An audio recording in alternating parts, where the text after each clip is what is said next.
السلام عليكم ورحمة الله وبركاته. ازيكم حبايب قلبي؟ اهلا بيكم في فيديو جديد. وصفتنا النهاردة هي القرص القمر دي، هنعملها النهاردة مع بعض بطريقة سهلة جدا ومكونات بسيطة. طريقتها مضمونة جدا وناجحة ان شاء الله، تعتمديها. هتنفع معاكي دايما للفطار والعشاء. حاجة كده بجد في منتهى الجمال، طرية وهشة. يلا بينا نسمي الله ونصلي على الرسول ونشوف الطريقة والمقادير. بس لو أول مرة تشرفيني في القناة أتمنى يساعدني انضمامك للقناة وتفعيل زر الجرس عشان يوصلك كل جديد. أول حاجة معانا معلقة كبيرة من الخميرة، معلقة ونص من الخميرة، خميرة فورية. بننزل عليها بمعلقتين كبار من السكر، وننزل عليهم بنص كوباية من المية الدافية. هنبتدي نقلب الخميرة بتاعتنا كويس، وبعد كده بنبتدي نغطيها بغطا علشان خاطر تتفاعل معانا وتشتغل الخميرة ونتأكد ان هي سليمة. بعد كده بنجهز كيلو من الدقيق، هننزل عليه ب3 معالق كبيرة من السكر، معلقة كبيرة من محسن البودر. المحسن البودر ممكن نستبدله لو مش موجود بالبيكنج بودر. عليهم ربع معلقة من الملح. بعد كده بننزل بالمادة الدهنية بتاعتنا، عبارة عن كوباية من نص كوباية من السمنة، عليها نص كوباية من الزيت. دي تقدري تغيري فيها براحتك زي ما تحبي، بس على ما اعتقد ان هي كده السمنه مع الزيت بيدي طعم جميل قوي للقرص وبيدي نتيجه حلوه جدا.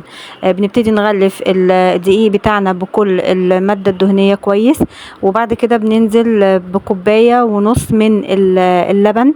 اللبن ده احنا بنجيب اللبن الحليب، بنضيف عليه معلقه كبيره من الخل ونركنه على المطبخ حوالي نص ساعه، هيديكي نفس نتيجة اللبن الرايب. بعد كده بننزل بالخميرة بتاعتنا اللي احنا جهزناها، ونبتدي نقلب او نعجن العجينة بتاعتنا لحد ما نشوف احنا هنحتاج كمية تانية من السوائل ولا لا. انا هنا احتجت معايا ربع كوباية كمان من الحليب او اللبن اللي احنا عملناه بقى رايب بالشكل ده.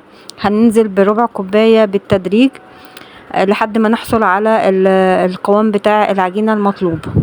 طبعا هنبتدي نعجن على ايدينا، تقدري طبعا تعجني في العجين لو مش متوفر، بنعجن على ايدينا عادي جدا مفيش مشكلة. بنلم العجينة بتاعتنا كده. انا احتجت للعجن 2 كوب من اللبن. انتي ممكن تحتاجي كوباية 2 كوب الا ربع، من 2 كوب الا ربع الى لكوبايتين، يعني على حسب الدقيق بتاعك ما بيحتاج من السوائل. بنبتدي نعجن العجينة بتاعتنا كويس بالشكل ده. اول ما بتتلم معانا بننزل بيها على سطح المطبخ او الحاجة اللي هنشتغل عليها، ونعجن فيها بالشكل ده علشان ناخد نتيجة كويسة جدا، علشان تدينا نفس نتيجة العجان.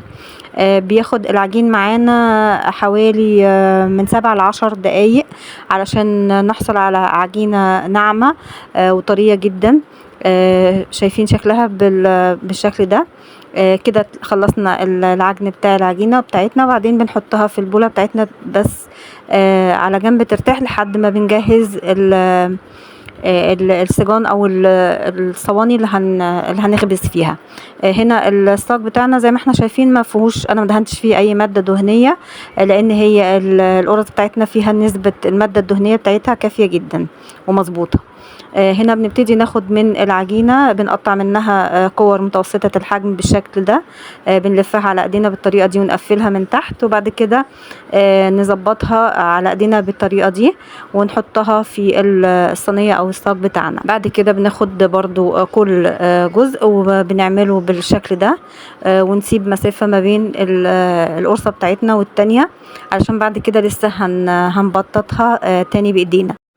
طبعا حجم كل كوره بتعمليها او القرصه زي ما انتي ما تحبي تصغريه شويه عن كده او تكبريها زي ما انتي حابه، بس هي كده حجمها متوسط ومناسب جدا وتمام. احنا هنا خلصنا الكميه، قطعت الكميه كلها. بعد كده ببتدي من اول واحده عملتها اضغط عليها بالشكل ده بكف ايدي او ابططها بالطريقه دي علشان خاطر تدينا معانا في الاخر شكل القرص بتاعتنا. بنخلص الكمية بتاعتنا كلها، وبعد كده بنبتدي ان احنا نغطيها بفوطة او يعني بكيس بلاستيك وفوطة اي حاجة. بعد كده بنسيبها تخمر عشان حجمها يتضاعف او يرتفع لمدة نص ساعة بالشكل ده. هنا القرص بتاعتنا خلاص اختمرت معانا. بنجهز ربع كوباية من اللبن، بندهن بيها وش القرص بتاعتنا كلها. طبعا بنكون مشغلين الفرن عندنا على درجة حرارة عالية، علشان القرص بتاعتنا لازم تدخل على فرن يكون ساخن. انا بدخل القرص بتاعتي في رف اوسط على درجة حرارة الفرن من تحت. انا مش بشغل الشواية، بتطلع معانا بالجمال والروعة دي. بعد ما بنطلعها بنغطيها بفوطة علشان خاطر وشها ما ينشفش وتفضل معانا طرية بالشكل ده. انا ما بشغلش مروحة ولا اي حاجة، هو الفرن على السخونية بتاع حرارة الفرن من تحت، وبتطلع بالجمال ده. شايفين قد ايه شكلها وريحتها بجد تحفة. يكفي ان انت حاجة عاملاها بايدك في البيت بتطلع نتيجتها مضمونة. شايفين قد ايه طرية، التسوية بتاعتها مظبوطة جدا في منتهى الجمال. هنا طبعا بسيبها تبرد خالص، وبعد كده ببتدي احفظها في اكياس بلاستيك. بحط 4 أو 5 وحدات في كيس بلاستيك وبربطه كويس، بعدين بحطه في الفريزر. بطلع منها وقت ما بحب، كل يوم الصبح 10 دقايق وبتكون فكت، او ربع ساعة بالكتير، وبتكون كأنها بالظبط لسه عاملاها لسه طرية وهشة وجميلة بالشكل ده.